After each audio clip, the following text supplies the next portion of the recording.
नमस्कार जी, हम आए हुए हैं MRN स्कूल में। हमें पता चला है कि MRN स्कूल में सांस्कृतिक कार्यक्रम और भी बहुत से कल्चरल से संबंधित कार्यक्रम होते हैं और प्रोग्राम होते रहते हैं। आइए देखते हैं इस स्कूल के बारे में, कैसा स्कूल है। तो हमारे साथ बने रहिए। जैसा कि आप देख पा रहे हो, हम स्कूल के ऑफिस में आ चुके हैं। हमारे साथ प्रिंसिपल मैम जी हैं। तो नमस्कार जी सर, गुड आफ्टरनून मैम। ये आपका क्या नाम है? मैं संगीता शर्मा। संगीता जी। संगीता जी, आप MRN स्कूल की प्रिंसिपल हो? जी, Sangeeta Sharma, principal of MRN public school. और मैं यहाँ पे 2015 से हूँ। और मैंने बहुत कोशिश की है कि बच्चे बड़े स्कूल में, क्योंकि जब मैं आई थी तो इतनी स्ट्रेंथ नहीं थी इस स्कूल में। मुझे रीज़न नहीं समझ में आया, आई डोंट नो कि क्यों हुआ ऐसा। लेकिन मैंने अपने स्कूल का डिसिप्लिन और क्वालिफाइड टीचर, ऑलमोस्ट सारे टीचर मेरे बहादुरगढ़ से आते हैं, मैं भी बहादुरगढ़ से हूँ। और पहले से काफ़ी फ़र्क है और पेरेंट्स भी मुझे सपोर्ट करते हैं और मेरे स्टाफ भी मुझे बहुत सपोर्ट करता है। तो देखते हैं आगे क्या होता है। आपने इस स्कूल में डिसिप्लिन अनुशासन से संबंधित क्या क्या कार्य करवाए ताकि बच्चे अनुशासित रहे, डिसिप्लिन में रहे? देखो सर, वैसे तो दूसरा स्कूल बच्चों का स्कूल ही होता है, क्योंकि अगर मान लो 6-7 घंटे हमारे पास रहते हैं बच्चे, तो हम कोशिश करते हैं कि बच्चा डिसिप्लिन में रहे। जैसे गांव का माहौल है तो ये रहता है कि बच्चा मॉर्निंग में उठे, अपने पेरेंट्स को, अपने बड़ों को गुड मॉर्निंग, देन उनके पैरों को हाथ लगाए। और ये चीज़ हम स्कूल में सिखाते हैं बच्चों को, ताकि वो घर जाके करें। तो पेरेंट्स हमें अप्रिशिएट भी करते हैं इस बात के लिए। बहुत सारे बच्चे ऐसे करते हैं, तो पूरी कोशिश करती हूँ कि मैं मेरे स्कूल में डिसिप्लिन बहुत अच्छा रखूँ। पढ़ाई चाहे थोड़ी सी कम करवा दूँ, बट बच्चे के अंदर वो संस्कार डालूँ कि आगे जाके बच्चा कहीं से फेल ना हो। आपका स्कूल अदर स्कूल से किस प्रकार बेस्ट है? सर, सभी अपने स्कूल को बेस्ट बोलते हैं, तो मैं भी अपने स्कूल को बेस्ट ही बोलूँगी। और बेस्ट बोलने के रीज़न भी हैं, क्योंकि मैं सुनती हूँ आसपास का माहौल थोड़ा सा ख़राब होता है। मतलब मैं एक्सप्लेन नहीं करना चाहती उस बात को, लेकिन मेरा स्कूल उन सब में बेस्ट है। आज तक की कभी भी आप चाहे किसी पेरेंट्स से पूछ लीजिए, मेरे स्कूल में इस टाइप की कभी कंप्लेंट नहीं आई है। और थोड़ा बहुत तो चलता है, लेकिन मेरे बच्चे डिसिप्लिन में रहते हैं। पेरेंट्स कंप्लेन लेके आते हैं तो उसका सोल्यूशन किस प्रकार है? सर, पेरेंट्स कंप्लेन डिसिप्लिन से रिगार्डिंग नहीं लेके आते हैं, बल्कि कुछ पेरेंट्स मुझे ये बोलते हैं कि हमारा बच्चा घर पे बात नहीं मानता है, या वो होमवर्क नहीं कर रहा है, या वो मतलब ट्यूशन पे नहीं जा रहा है। तो वो मतलब एक तरह से हमारी तरफ से हुआ कि वो हमें चाहते हैं कि हम उनके बच्चे को पर्सनली गाइड करें। तो मैं उनको सपोर्ट करती हूँ पेरेंट्स को, और मैं गाइड भी करती हूँ। मैम, जैसे आपने बात की ट्यूशन की बात की, हाँ जी। जो पेरेंट्स हैं प्राइवेट स्कूल में भेजते हैं, हाँ जी। क्या उनको ट्यूशन की ज़रूरत होती है? नहीं सर, प्राइवेट स्कूल में बच्चों को ट्यूशन की ज़रूरत नहीं होती, क्योंकि वेल क्वालिफाइड स्टाफ होता है, तो सफिशेंट होता है जितना वो करवाते हैं यहाँ पे। लेकिन ये रूरल है, तो क्या होता है कि पेरेंट्स पढ़े लिखे नहीं होते, तो वो होमवर्क करवाने के लिए भी ट्यूटर रखते हैं। तो पेरेंट्स को आप किस तरह समझाते हैं जो ट्यूशन पर जाते हैं? हाँ तो आप उनको क्या बोलते हैं, ट्यूशन पर जाना चाहिए या नहीं जाना चाहिए, कोई प्रॉब्लम नहीं चाहिए, सर, समझ मैं चाहिए? तो सभी आपके क्या व्यूज हैं इस बारे में? सर, मैं पेरेंट्स को तो मैं इस बात के लिए एग्री ही नहीं हूँ कि पेरेंट्स अपने बच्चों को ट्यूशन पे भेजें। मैं कहती हूँ आप डायरी रीड कीजिए। मैं इंग्लिश प्लस हिंदी दोनों में डायरी भेजती हूँ। हाँ जी, हाँ जी। तो अगर आपको कोई प्रॉब्लम है तो आप मुझसे पूछिए, टीचर्स आपको रिप्लाई देगी। और आपको ज़रूरत नहीं है ट्यूशन की, आप क्यों पैसे वेस्ट कर रहे हो? हाँ, वो तो डबल हो गया जी। हाँ, डबल हो गया। प्राइवेट स्कूल में प्लस ट्यूशन पर। मतलब हम स्टाफ इतना ही सपोर्ट कर सकता है कि डायरी में जो लिखा है, आप सिर्फ होमवर्क करवाने के लिए आप अपने बच्चों को भेज रहे हो ट्यूशन पे, तो वो होमवर्क आप हमसे पूछिए, हम मना नहीं करते। आप डायरी, हमारे पास डायरी जो हम भेजते हैं, आप उसमें बताइए कि मैम हमें ये चीज़ समझ में नहीं आई है, हम आपको एक्सप्लेन करेंगे उसके लिए। मैम, जैसे ग्रामीण क्षेत्र की बात करते हैं, आपके पास इस तरह की शिकायतें भी आती होंगी कि हमारे घर में कोई पढ़ा लिखा नहीं है। हाँ जी सर। और वो फुल्ली स्कूल के ऊपर ही डिपेंड रहते जी हैं सर, जी और सर। आपसे बात भी करते होंगे, मैम हमारे आप समझाते हो जी सर। कि आप इनको जो है ना घर पर ध्यान दीजिए, जब तक घर पर ध्यान नहीं दोगे तब तक जो है ना दिक्कत आएंगी। और पेरेंट्स आपको ये बोलते हैं कि हमारे घर में कोई पढ़ाने वाला नहीं है, तो इस तरह के पेरेंट्स को आप किस तरह हैंडल करते हो और उनको किस तरह समझाते हो? सर इस तरीके के पेरेंट्स मेरे पास ऑलमोस्ट 40% में है। हाँ जी, हाँ तो जी। मैं उनके लिए ये करती हूँ कि जिस क्लास में उनका बच्चा है, क्लास टीचर को बोलती हूँ कि भैया आप इनका होमवर्क बच्चे का यहीं करवाइए। अच्छा जी, ठीक है। मतलब एक्स्ट्रा टाइम में हाँ, आप यहीं पे इसका होमवर्क करवाइए, आप घर के लिए इनको कुछ मत दीजिए। हाँ जी। और पेरेंट्स से मैं सिर्फ इतनी रिक्वेस्ट करती हूँ कि आप सिर्फ इतना देखिए कि बच्चा घर पे बैठ के अपनी डायरी खोले और देखे। बस आप इतना कर लेंगे तो बच्चे को डर रहेगा कि पेरेंट्स देख रहे हैं और वो अपना होमवर्क करके आएगा। मैम जैसे आपने बात की वेल क्वालिफाइड टीचर, जी गवर्नमेंट स्कूलों की भी बात करते हैं, हाँ जी तो गवर्नमेंट स्कूलों में भी मेरे हिसाब से वेल क्वालिफाइड टीचर हैं। जी सर। तो गवर्नमेंट स्कूल और प्राइवेट स्कूलों में किस तरह आप डिफरेंस देखते हो, एक बार इसको एक्सप्लेन करना प्लीज़। सर गवर्नमेंट स्कूल और प्राइवेट स्कूल में बहुत फ़र्क है, क्योंकि हमारे सपोज मेरी क्लास, मैं टीचर हूँ और मेरी क्लास में 30 बच्चे हैं। हाँ जी, हाँ जी। तो मैं चाहूँगी कि मेरे 30 के 30 बच्चे नंबर 1 पे आए। बिल्कुल जी। गवर्नमेंट के जो टीचर हैं, सॉरी पहले ही बोल रही हूँ, मतलब बिल्कुल। कोई सुने गवर्नमेंट टीचर तो उसके लिए पहले ही सॉरी, मतलब वो बर्डन नहीं लेते। अगर वो थोड़ा सा बर्डन ले तो उनके बच्चे भी अच्छे बनेंगे।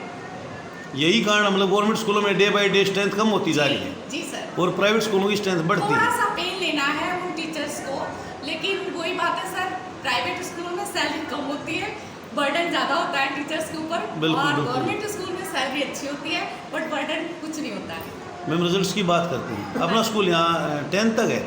नो सर, 8 तक एफिलेटेड है। 8th तक एफिलेटेड है। प्लस CBSE है और 9-10 के बच्चे हमारे विकासपुरी स्कूल में, विकासपुरी में 4 स्कूल हैं, वहाँ से हम एफिलेटेड। 2015 से आप यहाँ पर हो। 2015 तो रिजल्ट्स की बात करते हैं, रिजल्ट्स में आएगी किस तरह के मतलब पेरेंट्स को आप देते हो रिजल्ट्स की बात? सर अभी तक तो मेरा 98, 97 रहा है। अच्छा। अब देखते हैं कमिंग ईयर में क्या होता है। मतलब अब तक 98, हाँ जी, 97। हाँ जी सर। जैसे कभी उसके लिए हमने कैश प्राइज ब्लॉक दिया में, है। डिस्ट्रिक्ट में कोई पोजीशन वगैरह आपकी यहाँ पर रही है क्या? हाँ जी सर। और उसके ब्लॉक लिए में? हमारे, हाँ जी सर। अच्छा। और उसके लिए हमारे छुड़ारी के जो विनोद सर हैं, उन्होंने प्राइज भी दिया है, कैश प्राइज दिलवाया है हमने उनके हाथ से एनुअल फंक्शन में। मैम एक बात जानना चाहूँगा, आपके बच्चे 30 बच्चे हिंदी प्रतियोगिता में जाते हैं जी हिसार के अंदर, जी। और उसमें से 21 बच्चे जी। आपके स्कूल के ही फर्स्ट क्यों आए? सर मैंने ऐसा नहीं कहा कि मेरे स्कूल के बच्चे फर्स्ट आए हैं, एक्चुअली पूरे स्टेट लेवल पे था। हाँ, हमारा कहने का मतलब ये है वहीं जैसे से 21 आए बच्चे, आपके जैसे इतने बच्चे यहाँ पर टॉप आए हैं, हाँ जी तो उसके लिए आपका क्या कुछ कहना है? सर। टीचर्स को श्रेय दोगे, अपने आप को श्रेय दोगे, स्कूल? टीचर्स को नो सर, मैं सिर्फ कमांड देती हूँ। टीचर्स मेरे बहुत अच्छे हैं। टीचर्स को ही मैंने बोला था कि ऐसे ऐसे प्रतियोगिता होनी है तो आप इनकी तैयारी करवाइए, तो सभी टीचर्स हिंदी व्याकरण का करवाया था हमने और वहीं से उनके एग्जामिनर आए थे और वहीं से ड्यूटी वाले टीचर्स भी आए थे। हमारे बच्चों ने परफॉर्म किया था और 30 बच्चों में से 21 बच्चे हमारे फर्स्ट थे, 3 की मेरिट थी और 5 सेकंड लेवल पे थे। हम जैसे बात करते हैं खेलों की, हाँ जी स्कूल में खेलों की व्यवस्था किस तरह की है? सर, स्कूल में हम खेल भी करवाते हैं और हमारे स्टेट लेवल पे खेले भी हैं बच्चे, लेकिन स्टेट लेवल के बाद क्या होता है कि पेरेंट्स की खुद की रिस्पॉन्सिबिलिटी होती है। हाँ जी, हाँ जी। हम उनको कर देते हैं कि भाई आपका बच्चा हम स्टेट लेवल पे यहाँ तक ले आए हैं, अब आगे आप संभालिए, हम सिर्फ उन्हें बता सकते हैं। नहीं जैसे स्टेट लेवल की बात हो, उसके बाद पेरेंट्स की जिम्मेवारी होती हाँ, है। उसके बाद तो स्कूल इस तरह की जिम्मेवारी नहीं, स्कूल सिर्फ आपको बता सकता है कि आपका बच्चा अब गेम यहाँ खेलने जाएगा तो पेरेंट्स लेके जाएगा सर उसको। तो फिलहाल अपने स्कूल की स्ट्रेंथ कितनी है मैम? सर 410 के करीब है। तो आगे और बढ़ने की उम्मीद है? सर पूरी उम्मीद है। आपके स्कूल में कोई बच्चा स्पेशल दिव्यांग बच्चा भी आया है? No sir. अगर कोई दिव्यांग बच्चा आता है तो आपके पास वो टीचर है स्पेशल? नो सर, हम लेते ही नहीं हैं। हम जैसे ग्रामीण क्षेत्र की बात करते हैं, हाँ जी ग्रामीण क्षेत्र में गरीब तबका भी है, हाँ जी। तो गरीब तबका कई बच्चे इंटेलिजेंट होते हैं लेकिन आर्थिक तंगी के चलते वो प्राइवेट स्कूल में उनके लिए पढ़ना मुश्किल है, तो उनके लिए आपके कंसेशन देते क्या हैं। प्रयास रहते हैं और क्या उनको आप सर, अपने मैं स्कूल उनको में एडमिशन? कंसेशन देती हूँ, कंसेशन देके मैं उनको पढ़ाती हूँ। इससे क्या होता है कि पेरेंट्स भी खुश होते हैं, प्लस हमारे स्कूल का नाम भी होता है। बिल्कुल बिल्कुल जी, दोनों बातें हैं। हाँ जी। तो साइंस स्ट्रीम कैसा जी? अपना साइंस स्ट्रीम में जैसे बच्चे डे बाई डे की साइंस के ऊपर ही विश्वास करते हैं, तो साइंस स्ट्रीम अपना यहाँ पर किस तरह सर का है? हमारा नहीं है क्योंकि हमारा 10th तक नहीं 10th तक ही बात करें जी, 10th तक मतलब टीचर्स वगैरह साइंस के ठीक है जी। बहुत अच्छे हैं सर। बहुत बढ़िया। उसका एक रीज़न ये भी है ना क्योंकि हमारा कॉलेज भी है अच्छा जी। MR नॉन्टी कॉलेज ऑफ एजुकेशन बीएड का।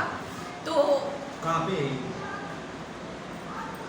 स्कूल कैंपस में ही है, कैंपस एक ही है दोनों का, स्कूल अलग अलग है। मतलब मेरा स्कूल और प्लस वो कॉलेज। तो हम टीचर सारे हमारे बीएड एमएड ही है, इवन की पीएचडी होल्डर भी। मैम जैसी बात करते हैं, एक बात और भी यहाँ पर, जैसे आपने कॉलेज व स्कूल, क्या कॉलेज और स्कूल में कोई किसी तरह का मतलब कोई डिस्टर्बेंस वगैरह यहाँ पर नो सर, ऐसा कुछ नो नहीं? disturbance। तो जो स्कूल में पढ़ाते हैं वही टीचर्स कॉलेज में पढ़ाते हैं, कॉलेज में पढ़ाते हैं वही नहीं, टीचर्स स्कूल में पढ़ाते नहीं हैं? नहीं सर, ऐसा नहीं है। कॉलेज के टीचर अलग हैं, लेकिन कॉलेज के बच्चे कम आते हैं। जब भी आते हैं तो उनको टीचर है उनके लिए अवेलेबल कर लेते हैं वो लाइब्रेरी। क्योंकि मैम ये भी अक्सर देखा जाता है जहाँ पर जो कॉलेज जो बच्चों पढ़ाते हैं, इस टाइप की डिस्टर्बेंस मैं नहीं चाहती हूँ अपने स्कूल में, अच्छा, और ना मतलब मैं होने देती हूँ। स्कूल का कॉलेज का कोई मतलब वो नहीं है जी, मतलब ये अलग हमारा अलग कॉलेज है। अलग है और स्कूल हाँ अलग जी, है, हाँ जी, हाँ जी। मतलब आप इस तरह देखते आप हो। अपने टीचर का चयन किस प्रकार करते हो? टीचर का चयन मैं, जैसे कोई टीचर मेरे पास आया तो उसको पता है कि वो इंटरव्यू देने जा रहा है, तो वो तैयार होके आता है, प्रिपेयर होके आता है। तो मैं उससे इंटरव्यू उस दिन नहीं लेती हूँ, सेम डे में इंटरव्यू नहीं लेती हूँ, रिज्यूम लेती हूँ। रिज्यूम के बाद अपने स्कूल का बायोडाटा फिल करवाती हूँ। देन मैं उनसे बात करती हूँ कि आपके पास अगर टाइम है तो आप मुझे डेमो दीजिए, और मैं उनको क्लास में डेमो के लिए भेजती हूँ। वो डेमो करवाती है, एक टीचर पीछे होता है, अगर मैं फ्री होती हूँ तो मैं बैठती हूँ, अदरवाइज मेरा कोई टीचर बैठता है। अगर वो डेमो में क्या होता है सर, स्कूल टीचर सेलेक्ट करने के लिए पहले उसका तरीका देखा जाता है कि वो बच्चे को कैसे हैंडल करता है। तो पहले मैं उनका तरीका देखती हूँ पढ़ाने का, और फिर उसके बाद उनकी नॉलेज, देन फिर सेलेक्ट करती हूँ।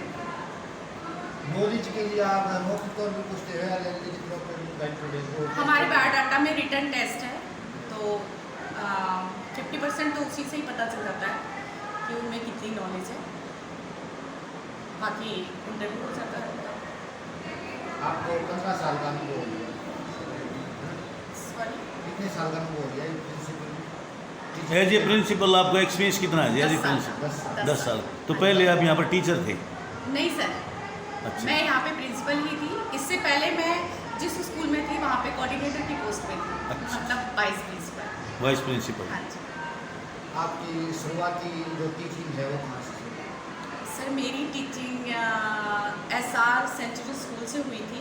मैं इकोनॉमिक्स मेरा सब्जेक्ट है, और इकोनॉमिक्स से मैंने MA कर रखा है। वहाँ पे मैं 11th-12th को सिर्फ इकोनॉमिक्स की 2 क्लास देने जाती थी, वहाँ से स्टार्ट किया था। हम जैसे स्कूलों की बात करते हैं, यहाँ पर प्राइवेट स्कूल की बात करते हैं, जी। कई तरह के बच्चे होते हैं। हाँ जी कमज़ोर बच्चे भी होते हैं, जी सर। इंटेलिजेंट बच्चे भी होते जी हैं। सर। जैसे कमज़ोर बच्चे इंटेलिजेंट अलग क्लासेस अलग सेक्शन बनाते हो, या एक ही सेक्शन में बैठाते, एक सेक्शन में बैठाते हो, तो कमज़ोर बच्चों को किस तरह डील करते हो, हैंडल करते हो? सर, उसके लिए मैंने टीचर्स को बोल रखा है कि जो कमज़ोर बच्चे, मोस्टली एक क्लास में 2 या 3 ही होते हैं। हाँ जी, हाँ जी। 4-5 से ज़्यादा नहीं होते। 5 से ज़्यादा है तो इसका मतलब लेकिन टीचर मैम सही दो नहीं है। दो तीन होते नहीं, पेरेंट्स के लिए तो अपना एक ही बच्चा है तो ना। उसके लिए, हाँ, उसके लिए मैंने टीचर को बोल रखा है, आप अपनी टेबल से हटने ही नहीं दोगे इस बच्चे को, अपने अच्छा। सामने काम करवाओगे, ये बच्चा आपके साथ ही खड़ा रहेगा, या उसकी वहाँ पे बेंच लगवा देती हूँ। मैं मतलब उस उसको- बच्चे को और बच्चों के साथ बैठने नहीं देती हूँ, उसको वो आगे ही टच में आगे ही रहता है। बैठाते हो जी, सर। फ्रंट में एक बैठाते क्लास हाँ में जी। कितने बच्चे होते हैं? सर, अभी तो 40 हैं, किसी में 35 भी है, किसी जबकि में गाइडलाइंस 30। कुछ और करती है। हाँ, जैसे गाइडलाइंस के अनुसार तो एक क्लास में 25 बच्चे होने चाहिए। नहीं सर, ऐसा तो नहीं है, 25। सांस्कृतिक कार्यक्रम से संबंधित क्या प्रॉब्लम है? सांस्कृतिक कार्यक्रम के लिए सर मेरे पास डांस टीचर है, ठीक है। जब मैं टीचर अपॉइंट करती हूँ तो मैं देखती हूँ, सारी चीज़ें देखती हूँ, मतलब सारी क्वालिटी तो नहीं होती है एक टीचर में, बट मैं कोशिश करती हूँ कि हो। और म्यूजिक से तो मैं खुद ही म्यूजिक हूँ। बहुत बढ़िया जी। जब जी, एक आप प्रिंसिपल ही सब म्यूजिक सर। टीचर है, जी सर। तो बच्चों में अंदर एक अलग से। हाँ जी। ड्राइंग टीचर भी है? हाँ जी सर, आर्ट एंड क्राफ्ट का टीचर भी है। और म्यूजिक टीचर मैं मेरे हिसाब से मैं वैसे भी गाती हूँ, और मेरे पास एजुकेशन भी है, मतलब मेरे पास डिग्री भी है इसकी। क्लास। हाँ जी। तो हमारे साथ आज प्रिंसिपल जी थी MRN पब्लिक स्कूल से, और हम आपको बताना चाहेंगे जिस प्रकार चर्चा की तरफ से कि काफ़ी अच्छा स्कूल बन रहा है और हमें हमारे साथ ये पेरेंट्स हैं तो आइए करते हैं जिसे बातचीत MRN स्कूल के बारे में। स्कूल में तो नमस्कार जी। नमस्कार जी। क्या नाम है जी? विनोद कुमार जी, विनोद कुमार सिंह मालिकम, गाँव हमारे सरपंच सबको मिलवा। तो हमारे साथ ये विनोद कुमार हैं जो एक किताबी। हाँ जी, मेरा बेटा यहाँ पहली क्लास में स्टार्ट किया था, वो छठी क्लास में हो गया। वो बहुत ही होशियार लड़का है मेरा। तो प्रधान जी आपको स्कूल कैसा लगा? बहुत अच्छा स्कूल है मेरे को।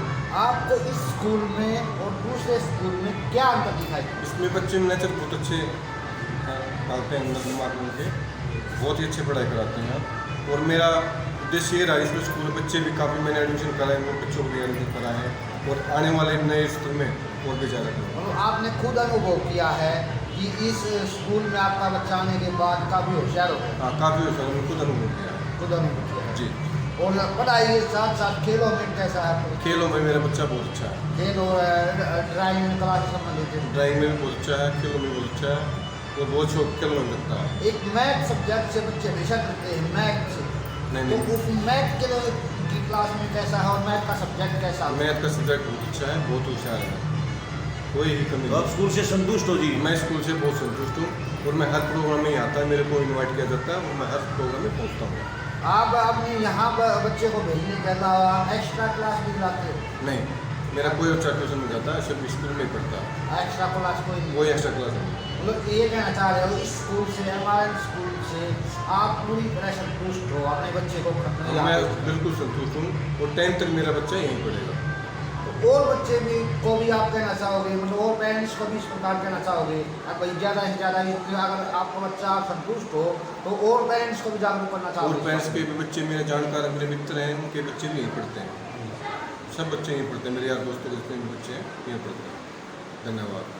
तो हमारे साथ आज ये मेरे पेरेंट्स थे सुगानी से और जिस प्रकार इन्होंने बताया है कि यह इस स्कूल के बारे में कि शुरू से ही इसका बच्चा यहाँ पढ़ता है और इन्होंने ना तो कोई अभी तक ट्यूशन क्लास एक्स्ट्रा क्लास कहीं कोई कुछ नहीं लिखवाते और खेलों में बढ़िया है और पढ़ाई में भी होशियार है, यह बहुत बड़ी बात है। तो इन शब्दों के साथ जय हिंद जय भारत।